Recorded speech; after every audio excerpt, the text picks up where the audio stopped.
अस्सलामुअलैकुम। आज जो हम टॉपिक पढ़ने जा रहे हैं डैट इज़ इंटेस्टाइनल प्रोटोज़ोआ। अब इसमें हम सबसे पहले करेंगे एंटर अमीबा हिस्टोलाइटिका, जो कि हमारे पास कॉज करवा रहा होता है disease that is known as amoebiasis. अब ये एमीबियासिस जो होती है that is infection of large intestine. Large intestine का इन्फेक्शन है, ये मोस्टली इफेक्ट कर रहा होता है कोलॉन्स को। अब इसमें दो तरीके की कंडीशंस हमें मिलेंगी। एक मिलेगा हमें amoebic dysentery and other is liver abscess.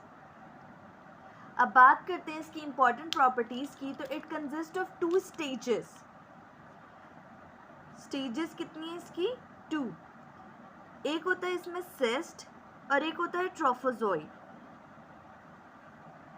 जो हमारे पास ट्रोफोजोइड्स होते हैं these are the motiles one and the cyst are the non motile. पहले मैं बता दूं कि ये दोनों हमें मिलेंगे कहाँ कहाँ। जो हमारे पास ट्रोफोजोइड्स होते हैं these are found in the intestines, extra intestinal region and in diarrhoeal stool. जबकि जो सिस्ट होते हैं these are found in non diarrhoeal stool.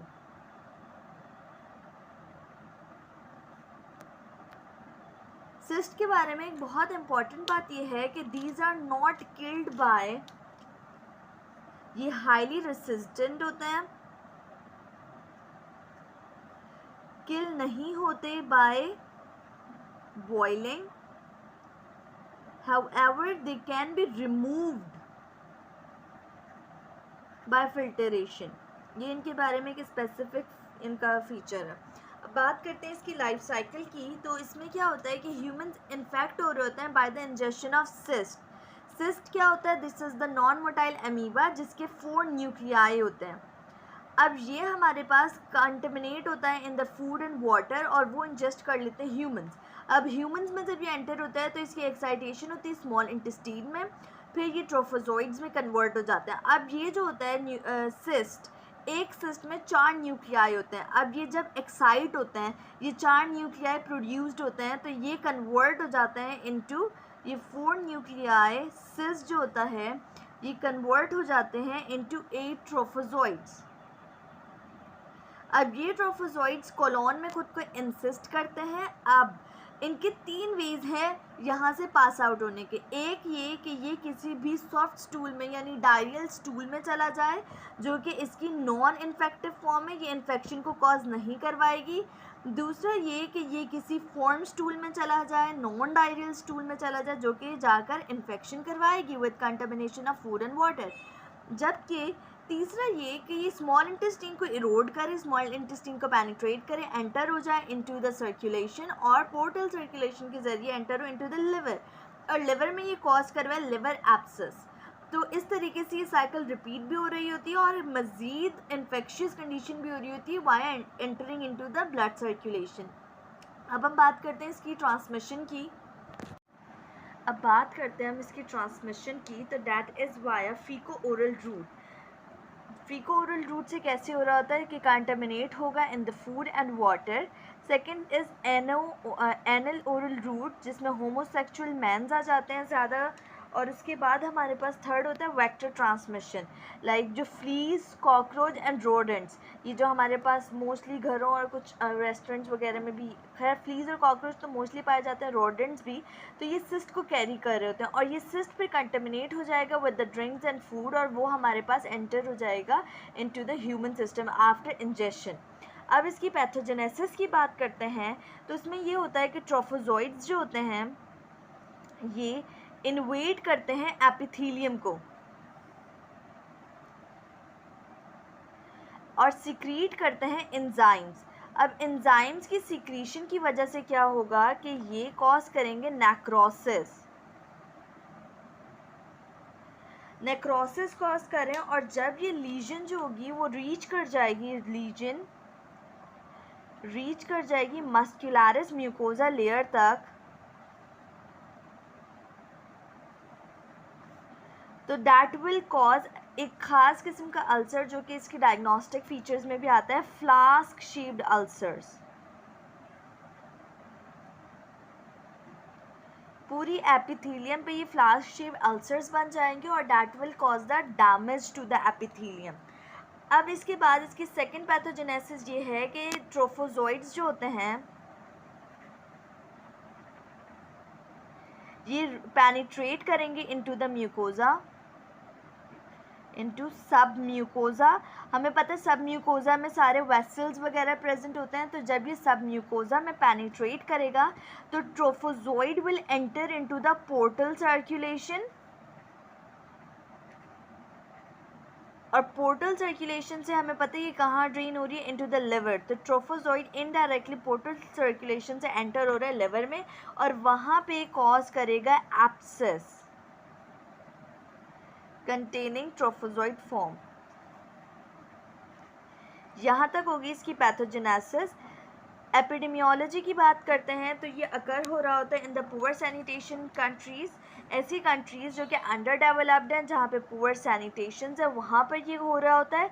अब इसमें हमारे पास बहुत सारी कंट्रीज़ हैं, मगर जो स्पेसिफिक मैं बताना चाह रही हूँ कि ये पाकिस्तान में भी हो रही होती है। पाकिस्तान की भी एक ही काफ़ी ज़्यादा अक्रिंग डिजीज़ है एमीबियासिस, क्योंकि पाकिस्तान एक अंडर डेवलप्ड कंट्री है और यहाँ पर भी पुअर सैनिटेशन है। अब क्लिनिकल फाइंडिंग्स के बारे में बात करते हैं तो इसको मैंने डिवाइड किया into the acute intestinal amoebiasis और इनटू द क्रोनिक, कि ये अर्ली डायग्नोस्ड हो रही है या अर्ली इसके सिम्टम्स अपीयर हो रहे हैं, और एक क्रॉनिक होती है जो कि लेट सिम्टम्स हो रहे होते हैं। जब एक्यूट होगी तो फ़ौरन से पेशेंट प्रेजेंट करेगा वो डायसेंट्री। डायसेंट्री क्या होता है कि स्टूल में ब्लड आ रहा है, ब्लडी म्यूकस कंटेनिंग डायरिया। इसके साथ साथ पेशेंट को हो ये रहा होगा कि उसको एब्डोमिनल डिस्कम्फर्ट हो रहा होगा, पेट में भी दर्द हो रहा होगा,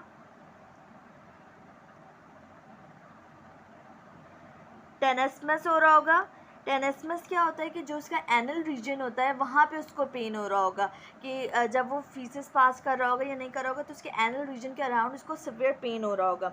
दूसरा ये कि अगर क्रॉनिक पेशेंट आ रहा है तो that will present with the diarrhoea, but this diarrhoea will occasional, हो रहा है नहीं हो रहा, एक दिन होता है 2 दिन नहीं होता फिर वो होता है, तो इस तरीके का ओकेजनल डायरिया। वेट लॉस होगा क्योंकि पेशेंट को काफ़ी लंबे टाइम से डायरिया है, और फटीग होगा।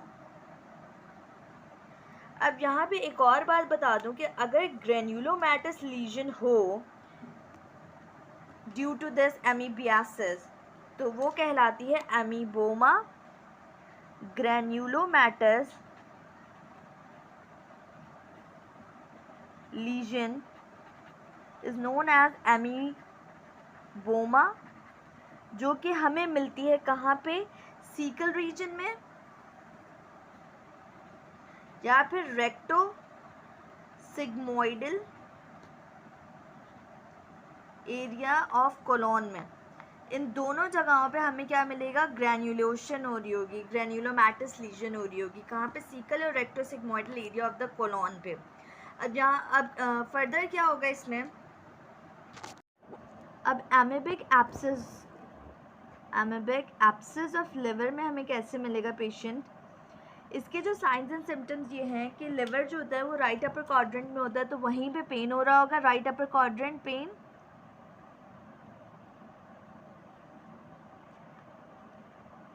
Weight loss, fever, tender enlarged liver.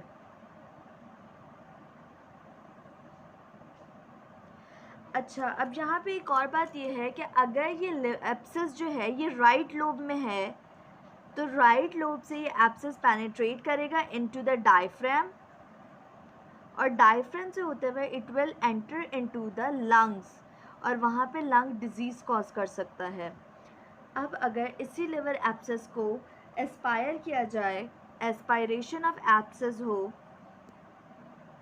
तो एब्सेस हमें कौन से कलर का मिलेगा, it will be in yellow brownish पस फॉर्म with appearance ऐसी अपीयरेंस होगी इसकी, और इसकी जो कंसिस्टेंसी है कि ये कितना थिकी होगा वो बताया जाता है एज एक्वोवी पेस्ट। ये एक बहुत थिकिश सा पेस्ट होता है, फिश प्रोडक्ट से बनता है, तो ये इतना थिक पेस्ट होता है। लेबोरेटरी डायग्नोसिस की बात करते हैं तो अगर उसमें सबसे पहले जिस तरीके से हमने क्लिनिकल फाइंडिंग्स में किया, सबसे पहले अगर इंटेस्टाइनल एमीबियासिस की बात की जाए तो हमें ये डायग्नोस्ड हो सकता है वाया टू थिंग्स, कि हमें मिल जाए सिस्ट मिल जाए इन फॉर्म स्टूल, या फिर ट्रोफोजोइड मिल जाए इन डायरियल स्टूल।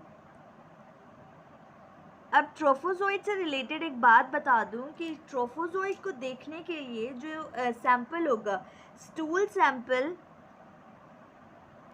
वो 1 घंटे के अंदर अंदर वाला हो, कि जैसे पेशेंट ने स्टूल पास किया, डायरियल स्टूल पास किया, तो 1 आवर के अंदर अंदर उसे जो है वो एग्जामिन कर लिया जाए। उसमें क्योंकि क्या मिलेगा, ट्रोफोजोइड हमें पता था एक motile stage of the amoeba है, तो उसमें हमें एक प्रॉपर मोटिलिटी ऑफ एमीबा नज़र आएगी।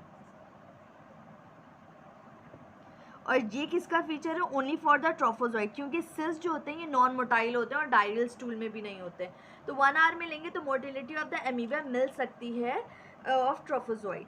सेकेंडली बात की जाए तो एक और बात यहाँ पे ये है कि ई हिस्टोलाइटिका का, एंटामीबा हिस्टोलाइटिका का 2 स्पेसिफिक फीचर्स हैं। एक तो न्यूक्लियस ऑफ ट्रोफोजोइड, ये मैं आपको पिक्चर से दिखाती हूँ तो आपको समझ आएगा। And second is cyst size, जो कि हमारे पास स्मॉल होता है। ये सिस्ट जो होते हैं ये छोटे छोटे से होते हैं, मगर इनके स्पेसिफिक फीचर ये है इनके number of nucleus. Number of nucleus से क्या मुराद है कि इनके 4 न्यूक्लियसेस होते हैं, पीछे मैंने बताया भी था आपको। अब मैं सबसे पहले आपको न्यूक्लियस ऑफ ट्रोफोजोइड दिखाती हूँ, फिर आगे कंटिन्यू करते हैं। अब ये है हमारे पास दिस इज ट्रोफोजोइड, जिसमें हमारे पास प्रेजेंट है prominent nucleus, single nucleus. Along with that we have a chromatin material lining the periphery और prominent single nucleolus. अच्छा, अब ये ट्रोफोजोइड में सिर्फ सिंगल न्यूक्लियोलस है, ये हमारे पास डिग्रेडेड आरबीसीज हैं। जबकि इसके बारे में बात करें दिस इज सिस्ट, जिसमें ये 4 न्यूक्लियस प्रेजेंट होता है। तो मैंने आपको ट्रोफोजोइड और सिस्ट का स्ट्रक्चर दिखा दिया। अब नेक्स्ट ये है कि ई हिस्टोलाइटिका का जब स्टूल टेस्ट करवाएंगे तो उसमें हमें 2 बातें मिलेंगी। सबसे पहले तो ई हिस्टोलाइटिका का एंटीजन,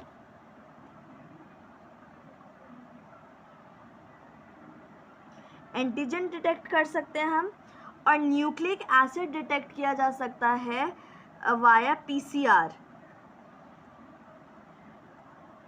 और नेक्स्ट ये कि इसके अलावा सेकंड टेस्ट ये हो सकता है कि इनडायरेक्ट हीमोग्लूटिनेशन टेस्ट, जो कि सिर्फ पॉजिटिव होता है उन पेशेंट में जिनमें सिम्टम्स हों। ये एक टेस्ट होता है इनडायरेक्ट हेमाटोग्लूटिनेशन टेस्ट, जो कि सिर्फ सिम्टोमेटिक पेशेंट में पॉजिटिव होता है, अदरवाइज इट इज़ नेगेटिव। अब ट्रीटमेंट की बात करें तो पेशेंट को दी जाएगी मेट्रोनाइडाजोल। मेट्रोनाइडाजोल क्या है, दिस इज़ लोकली जो नाम है इसका दैट इज़ फ्लैजिल। दूसरा दिया जाएगा टीनिडाजोल। ये उन पेशेंट्स में ये दोनों ड्रग्स दी जाएंगी जिनमें सस्पेक्टेड है, जिनमें होगा intestinal amoebiasis and hepatic abscess. But अगर कोई पेशेंट सिर्फ कैरियर एसिम्प्टोमेटिक है प्लस कैरियर सिस्ट है, कैरियर स्टेज में है, तो उसको देते हैं आयोडोक्यूनोल, पैरोमोमाइसिन। प्रिवेंशन की बात करें तो सबसे पहले तो प्रिवेंट किया जा सकता है by use of human faeces as fertiliser जो होता है उसको इनहिबिट करके, purification of municipal water supply,